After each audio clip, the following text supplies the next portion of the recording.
You can now get a 30-day trial to experience the Athletic for free. Visit the link in the description below to try it now. For a club who've enjoyed significant success in the last decade, Real Madrid's business off the pitch has been decidedly less impressive. Now, Real are struggling to prune and refresh the unit that won so much together. So, what was their last good transfer, and why was it so long ago?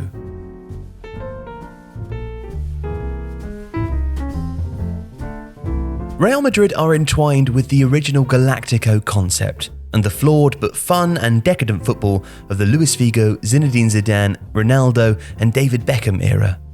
Arguably, the last successful Galactico window was 2009-10, when Cristiano Ronaldo, Kaká, Karim Benzema and Xavi Alonso arrived.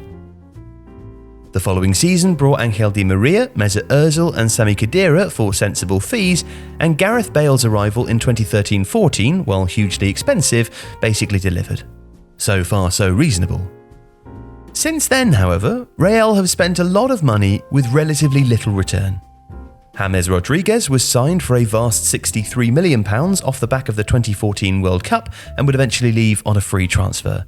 Theo Hernandez arrived in 2016 and departed for a loss, and Álvaro Odriozola, who cost nearly £30 million from Real Sociedad in 2018, is destined to do the same. But of course, Real have still been extraordinarily successful during this period.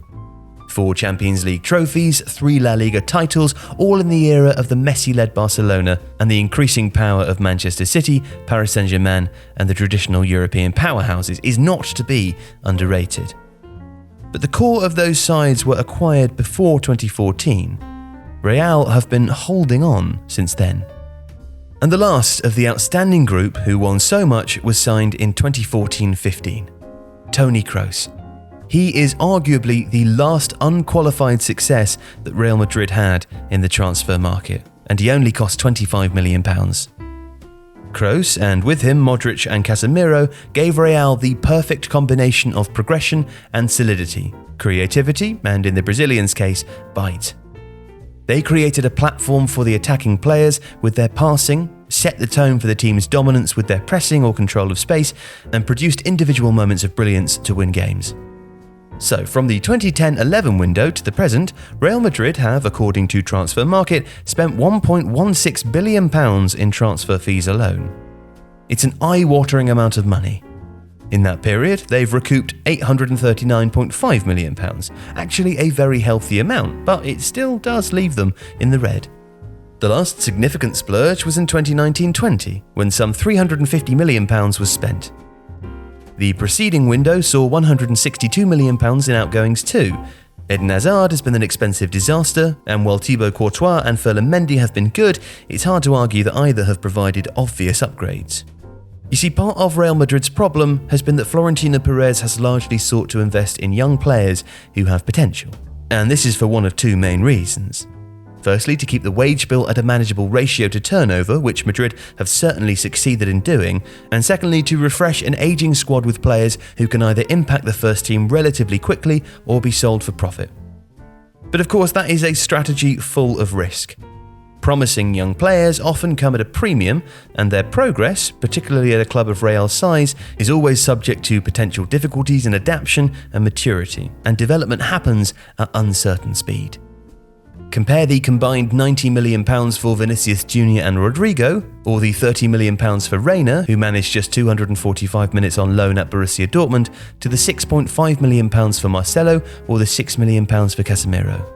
Football has moved on, and fees, of course, have been inflated, especially for attacking players, but the principle of acquiring young Brazilian talent at source yielded 2 sublime talents for a combined £12 million in one instance, and £120 million of investment that has so far delivered 7 goals and 4 assists in 3 seasons for Vinicius, and 3 goals and 6 assists in 2 for Rodrigo in the other.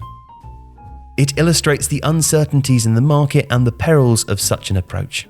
Elsewhere, Luka Jovic has not reached the expected levels and never seems likely to. Eder Militao could benefit from Rafael Varane and Sergio Ramos' departures, but there's no certainty that he's big enough to fill their shoes, or that, having cost £45 million from Porto, he will ever justify his huge fee. Meanwhile, and seemingly at odds with the youth-first policy, talents from the Castilla youth setup have been allowed to depart.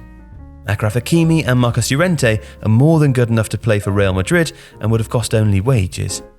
Both have been allowed to leave for less, it feels, than Real Madrid would now have to pay to replace them. These sales have been fiscally important, particularly in light of what has happened at Barcelona over the past 8 months, but they've been to the team's detriment, and in more ways than one. Twice, this uneven approach created a situation that Zinedine Zidane felt was unsustainable for him as a coach, which in turn created managerial churn, which has been less than helpful, particularly to developing players who would benefit from continuity.